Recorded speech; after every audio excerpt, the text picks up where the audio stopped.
Hotoetsika hatrany kosa ny fampahalalam-baovao arahantsika ao anatin'ity fitam-baovao manaraka ity ny akon'ny fiakaran'ny vidim-barany anivon'ny faritrano no ny fandalovan'ireo andiam-balala maro izay nifanesesy eo ihany koa ny mahakasika ilay fampahafantarana ny asan'ireny notera ireny sy ny fanadihadinana maro samihafa ihany koa arahantsika atao anatin'ity fitam-baovao manaraka ity. Ny karakara atrikasa fampafantarana ny asan'ny notaire ny IDBM na ny Economic Development Board of Madagascar sy ny Chambre nationale des notaires ny tolakandro teo tao amin'ny Ibisakorondrano. Ireo mpandrarano ny antefan'ity fionana ity mba ahafahana manatsara ny laharan'i Madagasikara ao anatin'ny taritra doing business. Mifandray hatrany amin'ireo notaire moa ireo mpandrarà raha ny fampatsiahivana izay natao androany.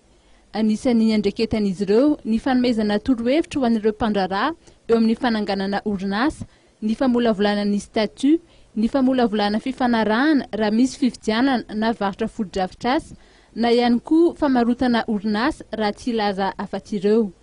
Miisa 5 ny notera eto amintsika ankehitriny ary ny tanjony dia ny mba ho tafakatra 20 izany saranisa izany.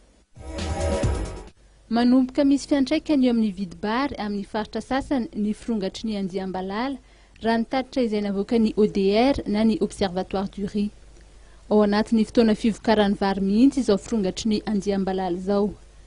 Raha ny vary akotry no resahana dia nahitana fikarana 900 izany any amin'ny faritra Menabe ary 500 iny amin'ny faritra Bongolava noho ny fienan'ny tolotra vokatry ny firongatry ny andiam-balala sy ny amaron'ireo mpanango-bokatra.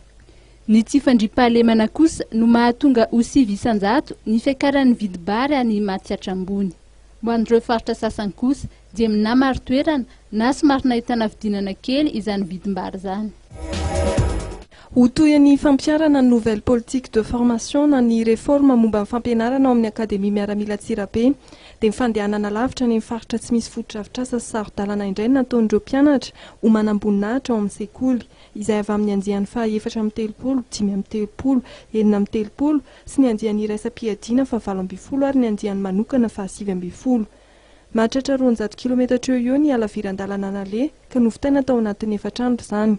Ny zaraina telo ny fiangana ka nisy ny ala tao Ambalavoany azo amin'ny farafangana, ny faharoa dia ny ala tao Fianarantsoana ka Manakara ary ny andiany farany dia ny ainga tao Merimady Ambomahasoa. Nisy ny fampahafantarana ny akademia tamin'ireo faritra rehetra ny lanovana ka nanasana ireo mpianatra sy ireo tanora ary noentanina koa izy ireo mba handray anjara amin'ny fifaninanana hijirana ho manamboninahitra. Distrikana Ambomahasoa nanaovana ny lanonam-pamaranana ka matso lehibe nataon'ny mpianatra ny aloava mitsoka mizoky amin'ny faritamin'ny miaramila faharoa ny namaranana izany. Vita tamin'ity androany ity ny fiaonam-ben'ny mpandrindra ny voto manerana ny nosy izay nitotosaina nandritra ny 2 andro.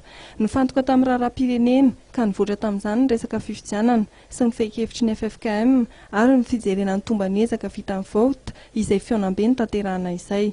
Fantatra ihany koa nandritra ity fotoana ity fa efa mahatratra 703 mahery ny isan'ireo mpikambana eo anivon'ny voto manerana ny nosy.